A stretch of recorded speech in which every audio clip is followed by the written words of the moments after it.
Et dans cette guerre déclarée aux narcotrafiquants, nous saurons ce soir quelle est la prison retenue pour accueillir bientôt les 100 plus gros narcotrafiquants considérés les plus dangereux. 4 sites sont évoqués ce soir à 20h. Le ministre de la Justice, Gérald Darmanin, dira lequel est retenu, mais réunir dans un même établissement les 100 plus gros narcotrafiquants. Certains policiers et magistrats dénoncent une fausse bonne idée, craignant que cela soit contre-productif, William Molinier. Au départ, l'idée a de quoi séduire. C'est vrai, concentrer dans une seule prison les 100 détenus les plus dangereux permet de tous les avoir sous la main, mais attention, prévient un magistrat. Vu la corruption au sein de l'administration pénitentiaire, il sera très difficile de garantir une prison 100% étanche, explique-t-il.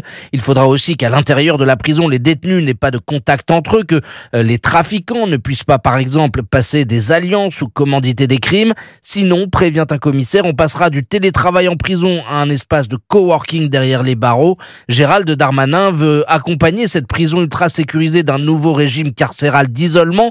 Les fouilles seraient systématiques, il n'y aurait pas de parloir physique, mais un hygiaphone derrière une vitre. L'utilisation des téléphones fixes dans les cellules serait réduite à 2 heures 2 fois par semaine. La durée maximale de l'incarcération dans ces conditions serait alors de 4 ans, ce qui ne résout pas le problème des détenus dangereux condamnés à des longues peines.